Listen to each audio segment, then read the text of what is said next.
Hi అండి, welcome back to our channel Aadya kitchen. నేను మీ అనుష. ఈరోజు ఇంకొక మంచి రెసిపీతో మేము ముందుకు వచ్చానండి.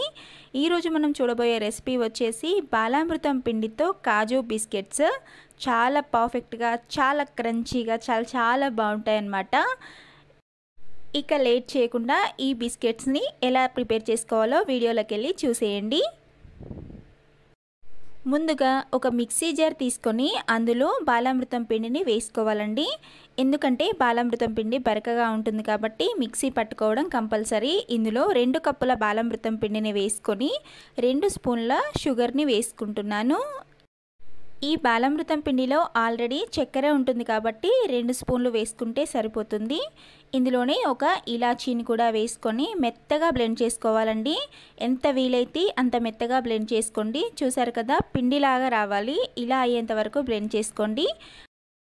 ఆ తర్వాత ఈ పిండిని ఒక మిక్సింగ్ బౌల్లోకి ట్రాన్స్ఫర్ చేసుకోవాలి. తర్వాత చిటికెడంత ఉప్పుని, చిటికెడంత వంట సోడాని వేసుకోవాలి. ఎక్కువ వేసుకోవాల్సిన అవసరం లేదండి, కొంచెం వేసుకుంటే సరిపోతుంది. ఇలా వేసుకున్న తర్వాత ఒకసారి బాగా కలిపేసుకొని ఇందులోని అరకప్పు నూనెని కానీ లేదంటే నెయ్యిని కానీ వేసుకోవచ్చు. నేను ఇక్కడ రిఫైన్డ్ ఆయిల్ని యూస్ చేస్తున్నాను. 2 కప్పుల బాలామృతం పిండికి అరకప్పు కంటే కొంచెం తక్కువగానే నూనె పడుతుందండి. చూసారు కదా, పిండి బ్యాటర్ ఇలా సాఫ్ట్గా అయ్యేంత వరకు కలిపేసుకోండి. వాటర్ని అసలు యాడ్ చేయకూడదు. పిండిని ఇలా సాఫ్ట్గా కలుపుకున్న తర్వాత కొంచెం పిండి ముద్దను తీసుకొని ఇలా బిస్కెట్స్ లాగా చేసుకోవాలి. ఇలాగే చేసుకోవాలని ఏం లేదండి, మీకు నచ్చిన షేప్లో చేసుకోవచ్చు. ఇలా చేసుకున్న తర్వాత వీళ్ళతో కొంచెం ఇలా ప్రెస్ చేసుకొని ఇందులో కాజుని పెట్టేసుకోవడమే. చాలా సింపుల్ అండి.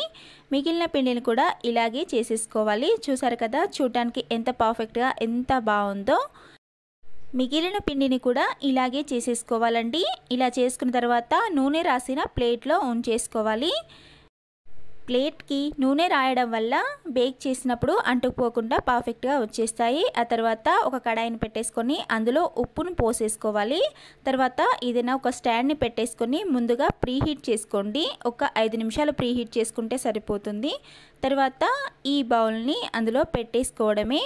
ఇలా పెట్టేసుకున్న తర్వాత దీని చుట్టూ గ్యాప్ ఉండేలా చూసుకోవాలండి. ఇలా గ్యాప్ ఉండడం వల్లనే ఇవి మంచిగా బేక్ అవుతాయి.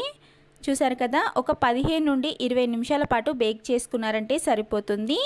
20 నిమిషాల తర్వాత తీసి చూసుకున్నట్లయితే పిండి పూర్తిగా ఆరిపోయి గట్టి పడిపోతాయి. ఇలా ఉన్నప్పుడు కొంచెం చల్లారనివ్వాలి. ఇవి పూర్తిగా చల్లారిన తర్వాత ఇలా తీసేసుకోవడమే.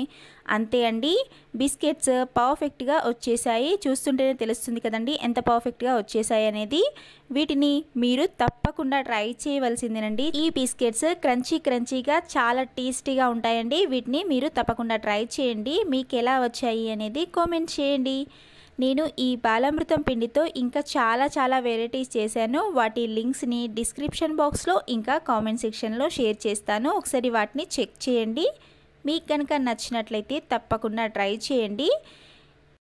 ఈ వీడియోని లైక్ చేసి షేర్ చేయండి. ఇలాంటి ఇంకా ఎన్నో మంచి వెరైటీస్ కోసం మా ఛానల్ని సబ్స్క్రైబ్ చేయండి. పక్కనే ఉన్న బెల్ ఐకాన్ని ప్రెస్ చేయండి. Thanks for watching. Bye bye.